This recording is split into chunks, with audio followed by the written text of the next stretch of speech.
e senhores, sejam todos bem-vindos. Professor Rodrigo de Física na área para mais uma aula. E o tema de hoje, pessoal, é a ótica. Vamos dar início ao estudo da ótica geométrica. Então, vamos às primeiras definições. Bora para a aula! Galera, a ótica é o ramo da física que estuda os fenômenos luminosos. Em especial, ela se preocupa em estudar a luz. A ótica ela acaba tendo, então, duas linhas de raciocínio e aplicação.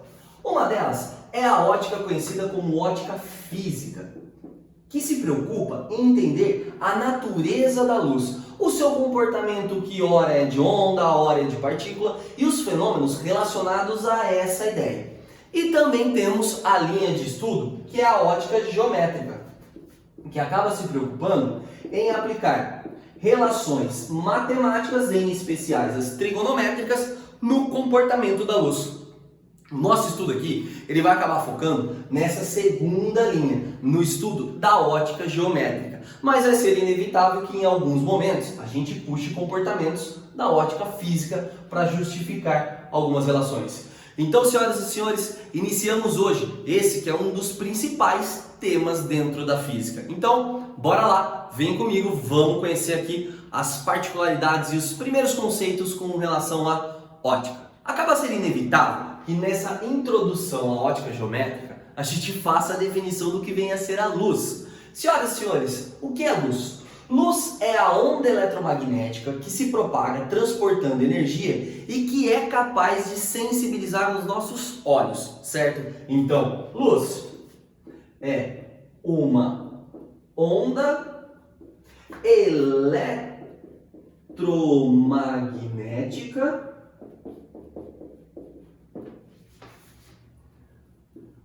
que é capaz de sensibilizar nossos olhos.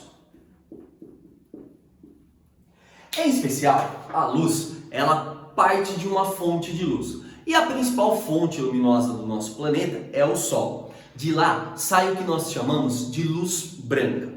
Essa luz branca, então, ela pode ser decomposta, ela pode ser dividida.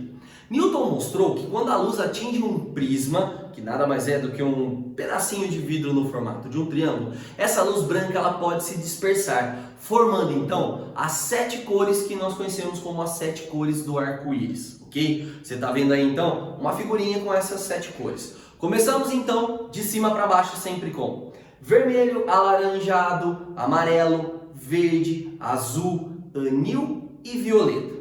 A gente sabe que por ter esse caráter ondulatório, então, existem aí frequências que são abaixo da frequência luminosa e acima da frequência luminosa. O que viria antes da luz, por exemplo, seria a frequência de infravermelho. Perceba, o vermelho é o primeiro dos pontos ali de cor, certo? Então, antes dele, com uma quantidade menor de energia, nós teríamos o infravermelho. E o que vem depois da luz, que nós já não enxergamos também, assim como o infravermelho, é o violeta. Então, depois do vermelho vem o ultravioleta. E assim, senhoras e senhores, temos a primeira definição aqui da ótica geométrica, o que é a luz. Galera, vamos ver então quais são as principais aplicações com relação a essa luz. Para enxergarmos alguma coisa, é necessário que a luz atinja os nossos olhos. E quem está emitindo ou enviando essa luz até nós é classificado como sendo uma fonte de luz. Essa fonte de luz, ela pode ter luz própria e ser classificada como uma fonte de luz primária, como por exemplo o sol, uma lâmpada acesa, uma vela acesa, um vagalume, uma estrela, e assim tem luz própria, certo? Ou então fonte de luz secundária. E nesse caso, ela acaba refletindo a luz que chega aos nossos olhos. Por exemplo, a lua, a própria lousa que reflete a luz do sol e chega até mim, ou um objeto qualquer no qual a luz bate e nele reflete e chega até os seus olhos. Isso é considerado então uma fonte de luz do tipo secundário, ok? Além de definir a fonte de luz, nós precisamos entender como a luz se comporta mediante a ótica geométrica. Então, vamos lá. Dentro da ótica geométrica, a luz ela se propaga na forma de um raio de luz. O que vem a ser um raio de luz? Um raio de luz nada mais é do que uma semirreta orientada, ok? E um conjunto de raios de luz forma o que chamamos de feixe de luz. Então, um feixe de luz ele pode ser entendido como sendo o conjunto dos infinitos raios de luz que se propagam de forma cilíndrica paralela, cônica divergente ou ainda cônico convergente. Tudo depende da sua fonte de luz, ok? E ainda, o raio de luz ele se propaga por um material ou não. A gente sabe que por ser uma onda eletromagnética, a luz também se propaga na ausência da matéria, no vácuo. Mas quando ela se propaga por um material, esse material ele pode ser classificado como sendo um material transparente,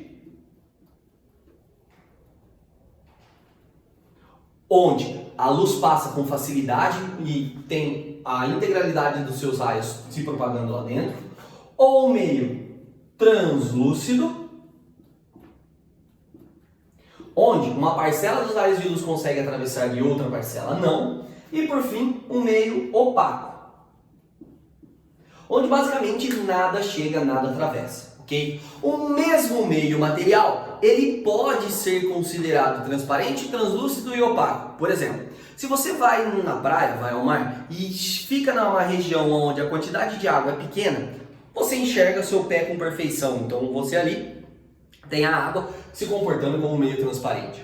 Ao caminhar pela praia, indo em direção aí ao fundo do mar e chegar numa região onde, por exemplo, a água bate na sua cintura ou por ali, essa água pode ser que não possibilite que você visualize com integralidade o seu pé. Então, você vê que tem um pé lá, mas não está vendo ele com certeza. Esse é o meio chamado de translúcido. Agora, se você for para uma região onde a água bate até o seu pescoço e você não está mais enxergando o seu pé, isso quer dizer que esse é um comportamento já opaco para o meio material, certo? Então, moçada, raio de luz, feixe de luz e os meios de propagação por onde a luz pode passar, ok? Então, esses são princípios iniciais de ótica geométrica. E por falar em princípios, vamos ver algumas regras que são muito importantes. Os princípios fundamentais. Os princípios básicos da ótica geométrica são os seguintes. Princípio da propagação retilínea. Em meios transparentes, a luz se propaga apenas em linha reta. Ah, professor, olha aquela história de que na teoria de Einstein foi provado que a luz faz uma curva. Nós aqui estamos falando sobre ótica geométrica e, portanto, essa análise de luz fazendo curva é uma análise de ótica física, então nós não a levamos em consideração. Sempre, nos meios transparentes, a propagação dos raios de luz é retilínea, certo? Princípio da reversibilidade. O raio de luz ele pode ir e voltar basicamente pelo mesmo caminho. Nessa ideia, você vai ter, por exemplo, a seguinte aplicação.